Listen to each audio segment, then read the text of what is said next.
Well then, certainly been an exciting 24 hours when it comes to space weather, wouldn't you say? We've got significant solar energetic particle events, or SEPs, happening, major solar flares continuing on, the likelihood of major solar flares to continue, incoming CMEs, an additional at least 2 more. We'll talk about it and lots more here at the Smash News Network, Least Busted Name in News, and congratulations on realizing that this channel exists. We're only the most comprehensive daily space weather and detailed imagery of the sun you'll find in the known universe. You may see some rather violent activity happening down there in the southwestern limb. That was the source of that solar energetic particle event. Here's an even closer view. So strap on your space belts, because it's going to be a wild ride on today's video. And on today's planet Earth. Dag! That is burly. All right, so here's your equatorial zoom. We've got a massive region rising in the south and the northeast as well. So that'll be your upper left corner there. You can see a whole bunch of plasma suspended. We expect that to be another giant sunspot rising. And you can expect nothing but continued increases in solar activity moving forward. We're not at solar maximum yet, but it's going to be exciting to get there. And let's talk about some more stats. But first, take a moment to visit our links, as this video has multiple paid promotions. We have to do things in order to raise the possibility that these videos will continue to exist, remain publicly visible, and free for all to view. So check out our links. Our latest design is May That Solar Wind Be At Your Back. We say it at the end of the videos, and you can save 20% on all Redbubble products. So you can find the link below the video to that. Also, you can find the link to our Smash-O merch shop with over 30 different designs at smashomash.com. Now, this one is available to print on the back of products, since it is about May That Solar Wind Be At Your Back. It features a really high resolution from SDO and 304 angstroms. That's ionized helium. And that was just from a couple days ago, as this design is only a couple days old. And it is only on certain products here. We didn't include this one on every product. I don't know why there is a mask there. I thought I eliminated all of those, but apparently it's offered. You can also get a postcard or a framed art print. And again, you can print this one on the back of products if you like. And may that solar wind be at your back. So that's one of our paid promotions. And again, we endeavor to keep this channel in existence by making it what we would call a sustainable operation. One of the other ways you can support the channel would be by checking out the Amazon shop. Today's featured product is naproxen. Here's a little sports tip for you. Don't take NSAIDs. That is NSAIDs, yeah. Non-steroidal anti-inflammatory drugs. Don't take NSAIDs after workouts, because you need the inflammatory reaction from a workout to build muscle. It's like a no pain, no gain thing, right? So, however, naproxen works great for sports injuries. So perhaps try it out if you never have before. It's great for inflammation. You can find lots of products on our Amazon shop. On that same note, CBDs. You can find a link to the Hemp Lucid shop below this video, as well as on our homepage, once again at smashomash.com. Today's featured product from Hemp Lucid is the full spectrum CBD soft gels. If you're new to CBDs, or you don't like the taste of hemp, maybe you don't want the CBD tinctures, so perhaps try the CBD full spectrum soft gel capsules. Again, don't take them when you're trying to build new muscle, because it'll reduce your inflammation perhaps.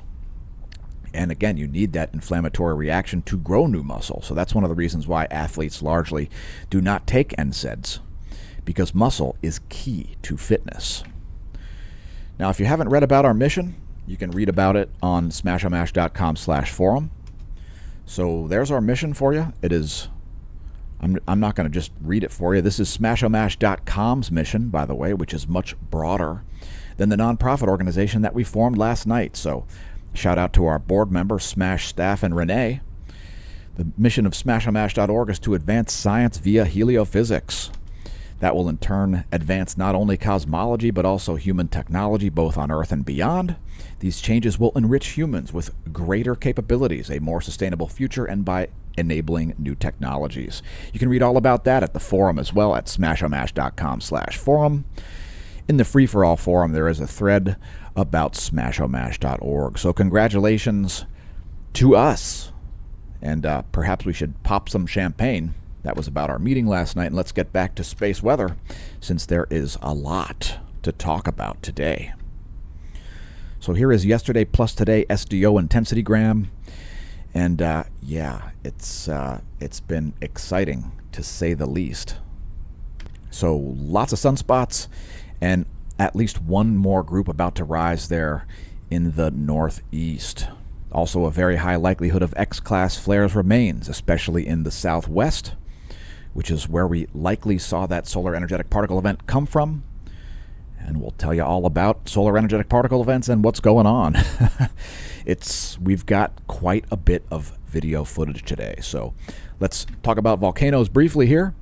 As we watch Iceland get bigger and bigger, there's that new cinder cone in the Fagradalsfjall volcanic complex. New real estate there on Iceland. So you can also find some hiking maps and so forth if you are on Iceland. If you've got any imagery or anything like that you'd like to share with us, do it on Instagram, or you can send us a Discord chat in our Discord channel. So lots of activity there continuing as a huge rift has opened in Iceland. Also, Abikos producing a 13,000-foot ash plume. Subanose Jima, 6,000-foot ash plume. 14,000-foot ash plume from Semeru. And here we've got a new volcano on the list, Lokan Empung of North Sulawesi, Indonesia. Yeah, so there's another one on the list. Earthquakes had been more frequent since the 13th of June. Over 250 volcanic tectonic earthquakes and 13 tremor events. The alert level has been raised to volcanic alert level 3. Ahi, also consistent signs of unrest at Ahi volcano. Actually, consistent signs have not occurred for over 4 weeks. Underwater pressure sensors near Wake Island have not detected clear signs of underwater volcanic activity since June. The aviation color code has been lowered from yellow to unassigned. So it's not to green, it's somewhere in between green and yellow, I guess. It's yellowish green. It's a chartreuse alert level. Santiaguito also erupting in Guatemala. As it explodes, it's been producing a flight level 140. That is a 14,000-foot plume of volcanic ash over Guatemala from Santiaguito. From Fuego, a 16,000-foot ash plume. Please don't pole vault the caldera. Fuego is exploding. It's a flight level 160. Flight level 220 over Peru from Sabancaya as it explodes. And a 24,000-foot ash plume over Ubinas. It's a flight level 240. Next, looking at seismicity. There are the past 90 days. We just came out of a 7-magnitude earthquake drought. Current level of activity showing up there low, according to the 90-day bar graph. Let's see what's been going on for the past 24 hours. So here's our USGS map. We'll cite quakes of a 5 magnitude or higher. One came in as we produced the video here. So let's see. Philippines had a 5.4. That was at 15:35 Universal Time yesterday. Japan had a 5.0 at 16:23 Universal Time yesterday afternoon. So 2 in the West Pacific there, the West Pacific Rim. And then there we go, a 5.6 at southwestern Mexico. Perhaps a foreshock there. So keep in mind, folks, any earthquake can be a foreshock, and let's get back to space because it's really exciting. Here's the past 24 hours from SDO in 171 angstroms.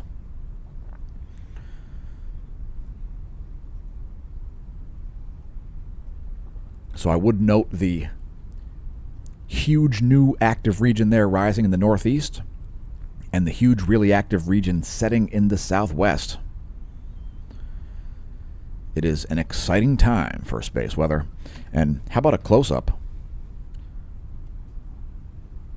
of that absolutely berserk solar energetic particle generating solar flare and coronal mass ejection. Look at that plasma down at the bottom. It's there, and whoops, now it's gone.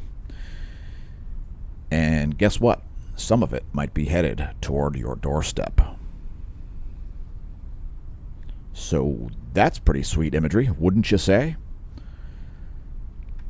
Getting back to space weather stats, the 10.7 centimeter radio flux is only at 180 at the moment. Let's take a look at some other stats here. Things like the Space Weather Enthusiast dashboard. So here's the 1 year graph of the radio flux there, kind of stalling out at 180. It looks like another support level here showing up around 180. So we are expecting continued activity to increase here as we've been forecasting.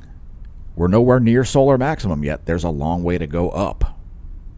And it's going to be continued exciting times for space weather. So here's your Space Weather Enthusiast dashboard, and we're expecting 2 additional CME impacts. And by the end of this video, we're going to be expecting 3. But we'll show you the analysis as we do it. That's what these videos are for. It's the daily space weather. So we're expecting 2 additional impacts and then probably a 3rd additional impact. Yeah, so more CMEs here. Let's see. They are expecting mainly quiet to active levels expected 19th and the 20th as CME influences wane and weak coronal hole high-speed stream effects remain. And we do see a likely coronal hole high-speed stream here showing up in the midst of all of this other activity. So that's what the Space Weather Enthusiast dashboard is saying. Let's check out their CME forecast here. So again, we're expecting 2 more impacts, and it's going to be 3 more impacts. NOAA is not on the same page as us there, which is fine. It happens regularly. Let's take a look at Earth's magnetic moment from space. Here are the past 4 hours of our Geospace Magnetosphere movie depicting magnetohydrodynamic pressure. Things are pretty consistent here for the past few hours, it looks like. The magnetosphere is looking quite normally. No Earth's magnetic poles are not Earth's magnetic fields are not going away. Here is Earth's magnetic moment from the ground. And do you see any quadrupoles or hexapoles or octopoles on that imagery? No? Well, nobody does because they're not happening. If you're scared of the magnetic excursion, well, we show this every day, and it doesn't look scary in the slightest. It looks kind of normal. So anyway, Earth's magnetic field is probably always shifting around a bit. And of course, there is evidence of this in the geologic record. I won't get into it in the daily space weather video. Perhaps we'll save that for a cosmology segment. There's the past 4 hours of Earth's magnetic moment from the ground. It depicts magnetic flux density, the units of which are nanotesla. Here is our KP index, and we saw a brief period of geomagnetic storm, actually a 9-hour period of geomagnetic storm last night. And we sent out emails to the Smash team about it, so maybe sign up for those. KP 4.67 is what we saw for a period of approximately 9 hours or so. Those each bar there represents 3 hours. Let's move to the real-time solar wind here. Again, we do see an increased solar wind density. However, that was accomplished by switching instruments. So, sometimes we see a change happening on one instrument, and here we see a changeover. So this is what's going on at the moment around 120. The real-time solar wind switched from the ACE to the Discover. You can see the green line turning blue there at the bottom. So that is a different environment there in the 2 different spacecraft as they orbit Lagrangian point 1. It's about 1 million miles from Earth, where the ACE and Discover measure the real-time solar wind well outside Earth's magnetosphere. So current conditions are about 9 protons per cubic centimeter solar wind density, solar wind speed over 500 kilometers a second. So again, it looks like a coronal hole high-speed stream here continuing. Although it may be waning here, we do see the plasma temperature dipping. That's the bottom frame. And that geomagnetic storm condition, it was just caused by the magnetic field. So up here you can see these strong fields in this top line right here. Actually not that strong, but there was a solid negative BZ there. So a BT of 7 and a BZ of -6 was sufficient to produce geomagnetic storm conditions. Those have since waned quite a bit. Here are our GOES magnetometers locked into a tight range here once again. So that's, well, here's a 7-day graph to put it in some context. And we've seen repeated coronal mass ejection impacts. So that does affect the GOES magnetometers, obviously. Those particle impacts creating compression and stretching effects and all kinds of things happening out there in the magnetosphere. So those, keep in mind, those magnetometers are at a geosynchronous near equatorial orbit. They orbit at like 23,000 miles of altitude. They're way up there toward the outer portion of the outer Van Allen belts. Next, we'll look at the top view, ecliptic plane field plot, and oh man, is this ever important. Check it out. This has extremely high predictive value, and we may see the South Pole current sheet persist here, as we've got a strong looking active region there rising in the northern hemisphere in the northeast. So we may see this sector boundary crossing here take quite a while to get to Earth. In other words, it might not be here tomorrow. It might take like 2 days to get here. And if you see it arrive quickly, it means that that active region in the northeast is either not that strong or maybe it's even degrading. So this has massive predictive value. If you've never checked out the top view ecliptic plane field plot, it's part of the National Solar Observatory. We show it daily on the channel because it is a big deal, and it shows us the progression of the solar cycles. Here's our line of sight field plot. You can see that B field all fanned out there. That's the part in blue. The field that goes through the magnet, this magnet being El Sol, Helios, the local yellow dwarf, aka the sun. So that's what's going on with the line of sight field plot, north and south depicted in green and red, respectively. And next is the line of sight coronal hole plot. We do have North Pole oriented coronal holes here rotating in, so we're getting a bit of a magnetic disparity here in terms of the magnetic fields of the solar corona, the sun's atmosphere. And let's bring up the last image here and then switch to our SDO animation. So there's the last image. You can see down here in the lower left, there are North Pole coronal holes rotating in. They are hidden behind a bunch of plasma at the moment. These will become more well-defined in a day or two. So not readily visible yet. They are there, I assure you. Those are North Pole coronal holes. These are South Pole coronal holes. That is the last 24 hours from SDO. One of the many species of ionized iron there, 211 angstroms is the wavelength. And let's move to sunspots. We don't want the video to be too lengthy after all.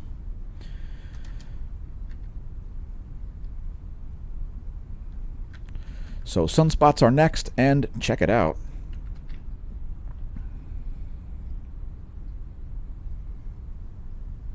Note the flare probability. So now, strangely enough, you can see that this calculation obviously does not include limb proximity in the likelihood of major solar flares, because this has dropped all the way down to like 2% for an X-class flare, where this is actually extremely likely to produce an X-class flare. Meanwhile, this spot group up here is showing up as high as 55% likely to produce an X-class flare. So that doesn't eliminate the possibility of 3373, 3376, but 3363 is still capable of producing an X-class flare for an extended period of time. So just realize that. And let's take a look at sunspots here. So here is our SDO continuum for the past 24 hours. So moving forward, most likely place for an X-class flare remains right here. And in second place is probably this group. Third place is probably this group. We'll look at the magnetic fields before we go to our meteorology segment today. Here we've added 304 angstroms to the SDO continuum, another 24-hour video.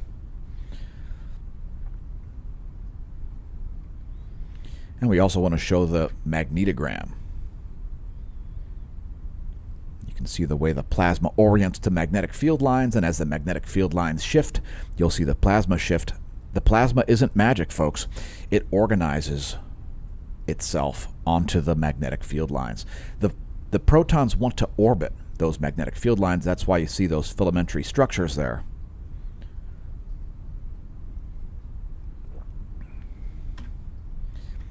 And let's move on to solar energetic particles, since that's another incredible story to cover today.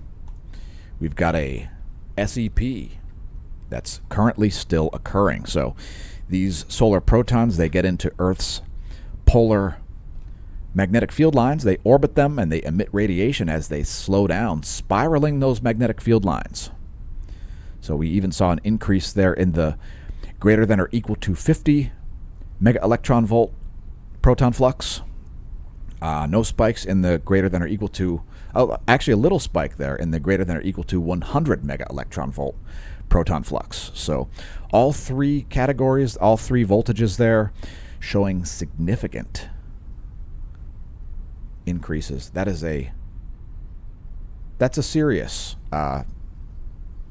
SEP or solar energetic particle event.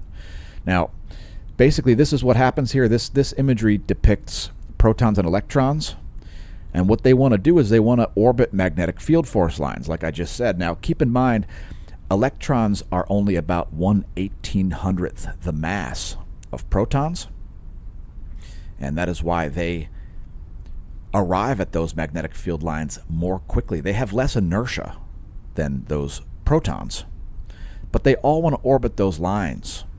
Think of free electrons and ionized solar material there, those hydrogen nuclei. Think of those as atomic scale magnets.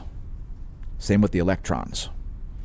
So of course the electrons achieve a tighter orbit there, and then eventually when they slow down enough, they'll become neutral particles. So that's one of the things that's sort of happening there during these SEP events. Also, you may see the coronagraphs get struck like that. There's an SEP event striking the Soho-Lascaux C3. If you want to read about solar energetic particles, there is a wiki article about it. Feel free to have yourself a read. And let's take a look at flares. Oh, and by the way, if you want to follow the effects of solar energetic particle events and solar flares, follow the deabsorption region predictions. So this is, you can see two things happening here at once. So those polar radio blackouts, those are caused by those solar energetic particles. As they orbit those magnetic field lines, they emit radiation, causing higher radiation doses for polar flights, as well as for astronauts. And those equatorial radio blackouts, those are caused by the X-ray output of the sun. So those are attenuating the D layer of the ionosphere directly through radiative processes that are coming from the X-rays directly, and the protons are attenuating the D layer of the ionosphere at the poles, radiative processes there as a result of Bremsstrahlung, which is known as the breaking radiation. So you can expect those polar radio blackouts to continue for a couple days here, possibly, as sometimes it takes as much as nearly a week for those to finally subside. So lots of stuff going on with space weather. Polar flights are expected to experience a little bit higher levels of radiation than they normally would, as long as that SEP continues. That is the red bands there at the north and southern portion of the map. As the D layer gets attenuated and radio signals go out into space instead of refracting back down to their target at the ground level. So here's the GOES X-ray flux for the past 3 days, and this is that long duration CME that peaked right around midnight there. It was an M5.5, an M5.58. M5.72 might have been the peak flux, somewhere around there. Nearly an M6 class flare of very long duration, and a significant solar energetic particle event as it launches a third CME with a likely Earth-directed component. So here is that is the last 24 hours there from SDO. That is the 94 angstroms wavelength.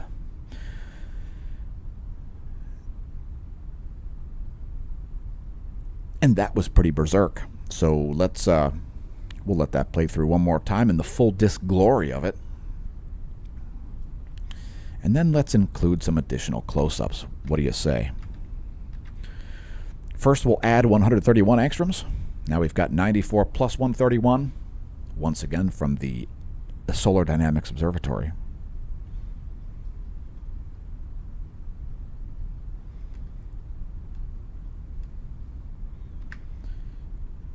Here's just 131 angstroms by itself.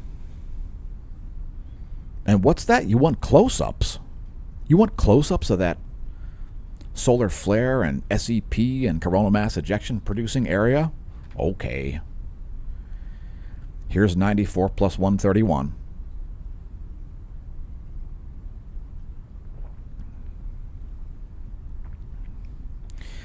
Basically, today the whole video is a series of money shots. I guess the sun must be celebrating the formation of our science foundation. So here is the 94 plus 171 angstroms wavelength. 2 species of ionized iron there. That's a lot of hot gas in the sun's atmosphere. Here we've swapped out the... We've put in ionized helium now. It's 171 plus 304 angstroms. And there it goes. Or should I say, here it comes. Yeah, because it's on the way. And please leave us a comment if you're viewing the video from a different timeline, plane of existence, planet, solar system, galaxy, universe, etc. Multiverse? I don't know. Are you viewing the videos from a different multiverse? Let us know in the comments. All right, so next we're looking at a star chart because we want to orient our viewers as to what's going on above our heads. If you want to make your own, check out skyandtelescope.org. And we've got a new moon, by the way. Happy new moon. And if you are up after dusk, don't forget to check out Venus and Mars if you've got clear skies. You might also see Mercury there in the moon. The tiniest sliver there of a moon. Might not be any sliver, but it might be visible just after sunset. Certainly with binoculars, you might be able to see the moon if you know where it is. Anyway, that's where it'll be. It'll be kind of in between, about halfway in between the sun and Venus. Next, your solar system forecast. Again, we show all this because we want people to be oriented before we start showing coronal mass ejections. And happy new moon to all my reverse werewolves out there. Congratulations on being somebody who sleeps at night like a regular diurnal human and hopefully not engaging in cannibalism. Anyway, here's your 1 week forecast. That's where things will be on the 25th. We will still have a crescent waxing moon, but not for long by that point. And let's take a look at coronal mass ejections. So sadly, we don't have any from today. However, we do have yesterday's data, so let's take a look at that. There's George Mason University's interpolation. And there is at least one Earth-directed CME in there. That will arrive sometime on the 20th. And guess what? There's another one to forecast as well. So that SEP event did also feature a coronal mass ejection with a likely Earth-directed component.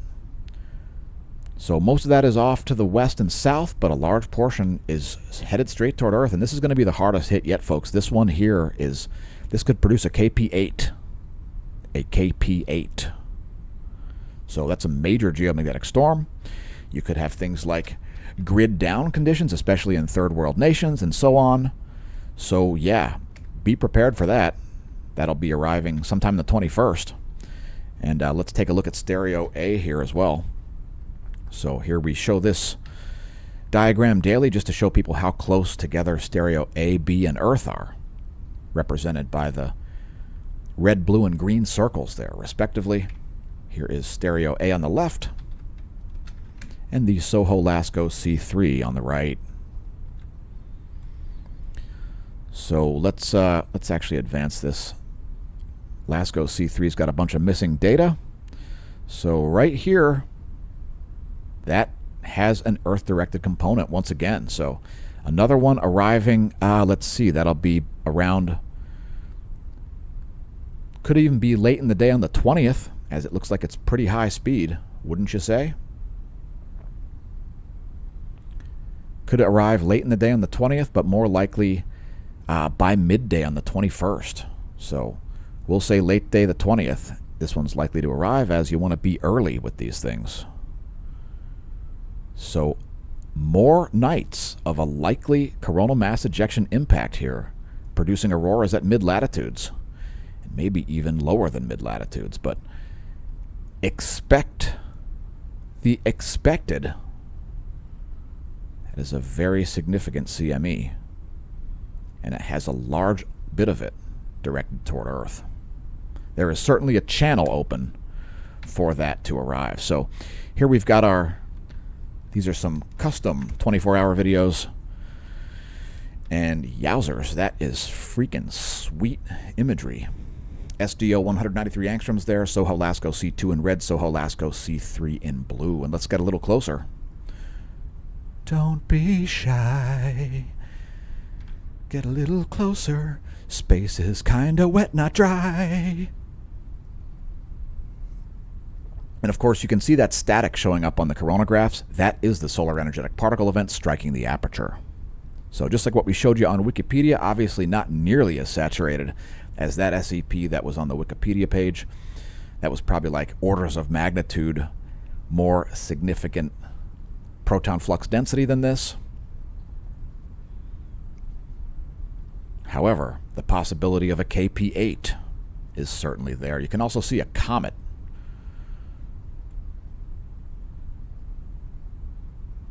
I thought I saw a comet. All right, maybe not. Here's an even closer view.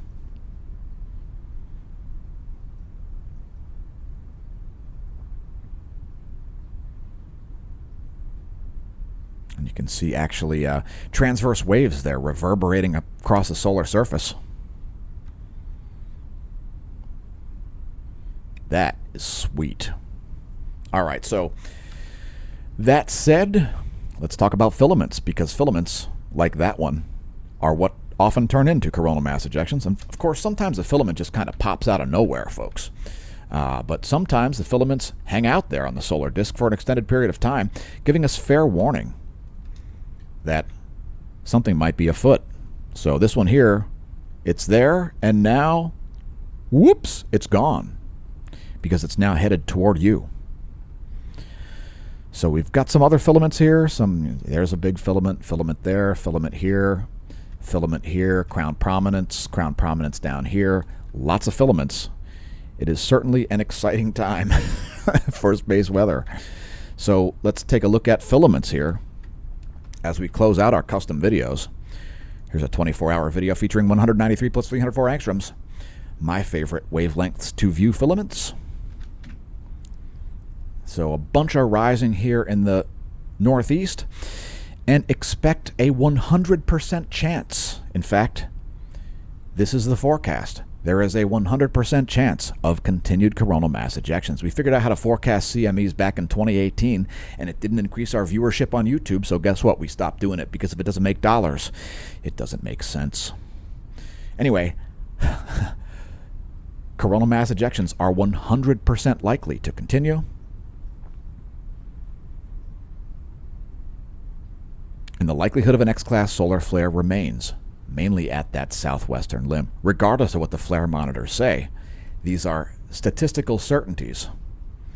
And only a few percentage of difference makes a big difference to me. Watch that filament go. There it goes. It certainly got accelerated there. Whoops! And that could be considered a money shot. Once again, congratulations on realizing the Smash News Network least busted name in news exists. we remain frankly surprised that you found the channel. Anyway, let's see what's going on currently. Here's the past couple of hours, and there is a CME likely happening here from this area. So that could be yet another Earth-directed CME. We'll keep you posted on it. We'll keep an eye on it. And when I say eye on, pardon the pun. So there's your current imagery. And let's get into our bonus feature segment because, well, we don't want the video to be too long, and we want to talk about satellite charging hazards. So we only have some minor charging hazards here at the moment. There is the area where some low-energy electrons are building up on the outside of spacecraft there in the East Pacific, moving to the Central Pacific. Goes electron flux here creeping up, back up off the floor, so we're getting some higher electron fluxes here. I believe that was NOAA's forecast. That's a 3-day graph from the GOES 16 and GOES 18's radiographic measurements. And there is the 1-year graph from Solon.info. We'll be in a more moderate range here when the next time that updates. And there it looks like NOAA's forecast model was pretty much spot on. So nice job, NOAA, there with their relativistic electron forecast, represented by the green box. Next is the F layer of the ionosphere, which is the layer where that is measured. Feel free to pause the video in this frame if you're not familiar with these distances and electromagnetic radiation penetrations and atmospheric temperature inversions and so forth. Here is the vibrational frequency of the bridge between Earth and space. That is courtesy of Australian Government Bureau of Meteorology. And we are seeing quite a bit of low-frequency anomaly here, it looks like. So let's let that play through, and then we'll show the anomalygram. And believe me, folks, when I first looked at this myself, it was Greek to me. So here is the anomalygram. You can see, again, quite a lot of red there showing up. Those are low-frequency type anomalies. High-frequency anomalies shown in blue, that's anomaly in megahertz from the 30-day median. We show it daily on the channel because you never know when archival data will reveal a signal not yet known. So there's what's going on. A bit of puffiness happening there in the ionosphere. And again, there is a coronal hole high-speed stream, and we just came out of geomagnetic storm conditions early this morning. Here's the latest image. There's 11 o'clock universal time ionogram and 11 o'clock universal time anomalygram. Total electron content is a completely different feature here. This is the electron count from about 12,500 miles of altitude, about where your GPS satellite is located, the inner portion of the outer Van Allen belt. And here is the total electron content forecast. Let me just make sure that everything is copacetic. And indeed it is. So here's the total electron content forecast. We'll let that play all the way through. And it looks like it's getting a little bit more organized, as we typically see with higher levels of electron flux. Some significant nighttime GPS anomalies there. And we'll also show the North American total electron content anomaly from the 10-day average. So do you think a 6+ magnitude quake is coming to Southern California? Let us know in the comments. We've got about one more day before that possible signal alert expires. We do see some signals there around British Columbia. So check it out. Here are some high electron content anomalies right there. Is that a signal for an earthquake at the Cascadia fault zone? Check it out. It's right around where you'd expect it to be, right near Vancouver Island. Anyway, we'll play that through one more time, and then we'll show the latest high-res images of the closest star. Space weather. It's pretty weird. And stars are weirder than most astronomers currently believe. By the way, we're about to change all of that. There's a revolution coming to astrophysics. So here's the current situation. Yesterday I talked about how this sunspot might be a reverse polarity sunspot. It isn't. The leading umbra is certainly South Pole oriented. You can see there in red, that's South Pole umbra. The trailing umbra is, well, it's beta gamma class because it does have some North Pole umbrae there as well. So Now this sunspot here is beta gamma delta class. So that's the kind of sunspot most likely to produce major flares. This group up here is just huge. There are the magnetic fields of that. It's also beta gamma delta class. This one here, whoops. This one here is also beta gamma delta class. This group down here is almost out of sight, but that's not going to prevent it from being able to produce X-class solar flares. It is beta gamma delta class. Anyway, here's the full disk rock back. And let's move to our meteorology segment. Before we do that, though, have you followed us on social media? You know, we're all over social media as we've been building our brand for the past 6 years. It's all about the jump off, folks. It's recently come out of a major series of milestones here. So follow us on Instagram. If you haven't, you'll find fitness and lifestyle tips on there that you won't otherwise find anywhere. It's exclusive content to Instagram. We are also on Twitter, so go follow us over there. Again, additional content. If you've got auroral imagery, Twitter's a good place to share it, and it's a good place to find our shares of it. You can find all of those links on the homepage at smashomash.com. And by the way, welcome to the Neo Renaissance. Congratulations on realizing that the channel exists. There are the links. You can find the Hemp Lucid link. You can find the Spotify link to our record label, Golden Cat Productions, founded back in about 2000. Smashomash.com. Support the channel via the links below the video, as we would prefer to continue creating this content and prefer to keep it existent, publicly visible, and free for all to view.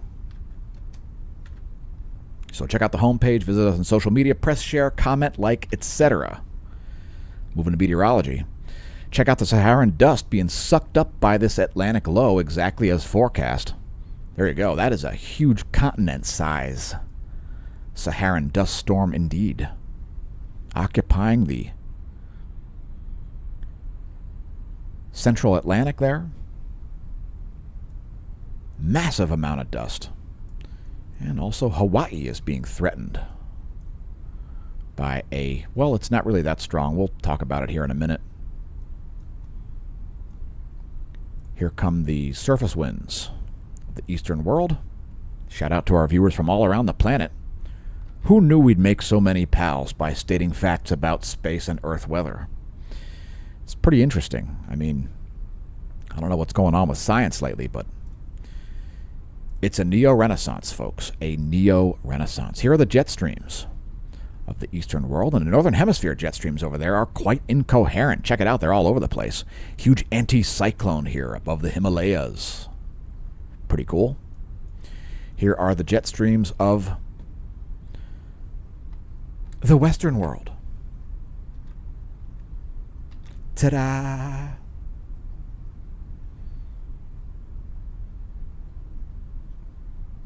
Anticyclone over Arizona as well. Here are the surface winds.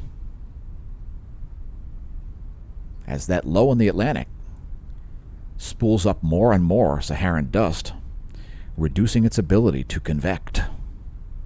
Convection, conduction, and radiation. That's how thermal transfer works, folks. Those are the three forces. Convection, conduction, and radiation. That's it. Anyway, here are the surface winds of the central world, and these are the jet streams like sands through the hourglass of time. I think Jonas Vingegaard is going to win the Tour de France for 2 years in a row. I don't think Tadej Pogacar is going to get him. So here's what's going on in Hawaii. This is our windy.com map. The winds are 45 miles an hour. There is actually some dust all the way over there, too, believe it or not. And that this is sparking up some, hurricane warnings, especially for the Big Island. So there is our global wind map. That is the surface wind environment of planet Earth, and check it out. The strongest winds are down here in the Southern Ocean, and that is not a good place to be on a Viking longboat. 54 mile per hour winds and 22-foot waves. That's it. We got to have bigger waves than that. Come on now. Here we go. 27, about 30 footers. So those are the roughest seas in the world right there, folks, in the Southern Ocean. So it's likely good surf at Perth. Shout out to my viewers from the Southern Hemisphere. Cheers. And let's take a look at the Western world. This is clouds and fog over the Americas. Shout out to Bruce the Batman. Hopefully your coffee and smokes and bong rips are doing well. Cheers.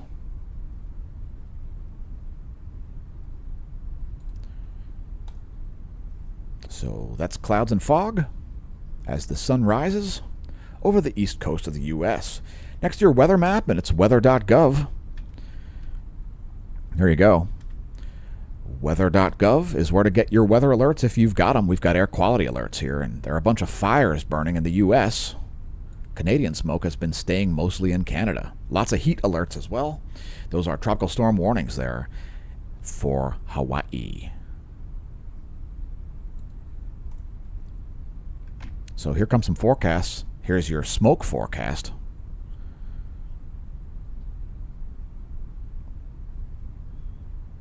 So it looks like the air quality alerts are coming from just things like ozone and pollution and local smoke. Not so much smoke here showing up from Canada, at least according to the forecast. Some major fire there in Oregon, it looks like. Also Washington. So here comes some weather forecasts. This is your GFS 6-hour average precip rate. It is the pressure and precipitation forecast for the lower 48, yeah? Everything is bigger in Germany, yeah? Look at the heavy storms about to form in eastern Colorado. Looks like that hot air is going to hit Nebraska and Kansas hard, and then it's going to move down into Oklahoma, it looks like. Some heavy storms here coming in the next 3 days, as a huge pressure gradient is going to form there, especially over Nebraska, northeastern Colorado, and Kansas is going to get kaplastered. There could be some people headed to Oz. So heed those weather warnings, folks. Heed those weather warnings. Yowzers, that is a serious system. So here is our total accumulated precipitation forecast in inches, and we've got some flooding coming to some places. I'll just leave that up to you. That is the 72-hour GFS total accumulated precipitation forecast in inches. Additional rains coming to New England. Heavy rains coming to Kentucky and Tennessee, and also to northeastern Colorado, Nebraska, and Kansas. Last but not least, your jet stream forecast. There's the 250 millibar wind streams there, aka the jet stream. Same model, the GFS 72-hour model. Low pressure will continue to hang out around West Texas, New Mexico, and Arizona. It'll be stagnant air, basically, as the jet stream stays to the north. Moving right along to our lightning mapper. That's what's been going on with lightning the past about 10 hours. And here's our real-time lightning map courtesy of lightningmaps.org.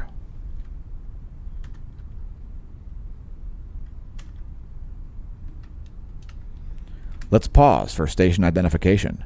You've reached the Smash News Network, least busted name in news. So there's the current lightning situation.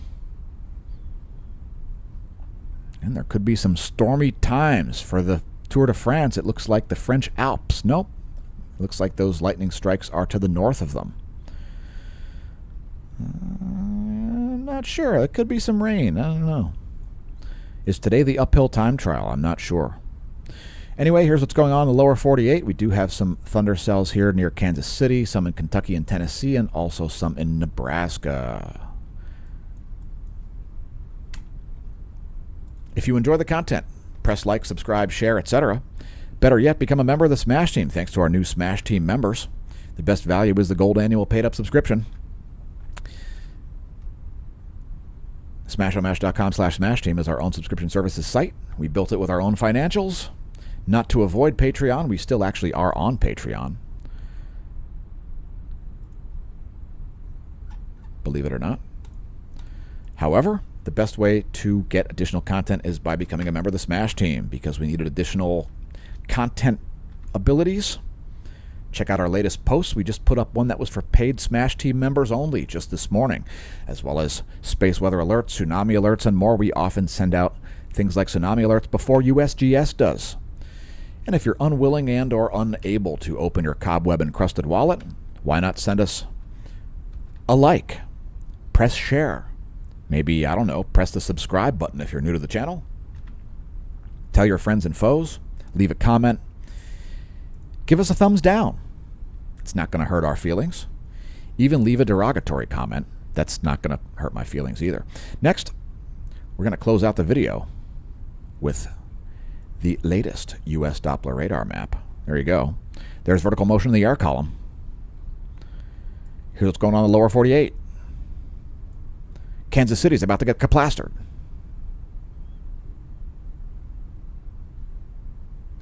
Here is the clouds and fog scenario for the lower 48.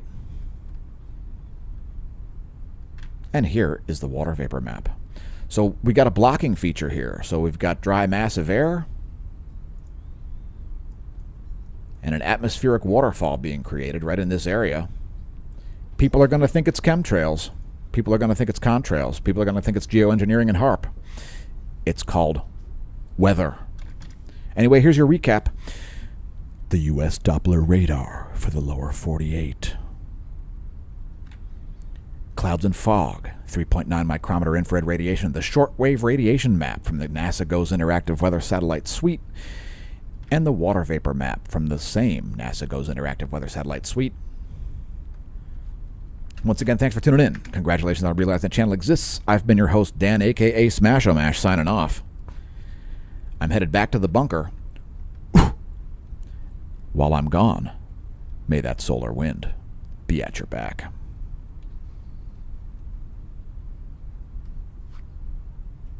Whoa!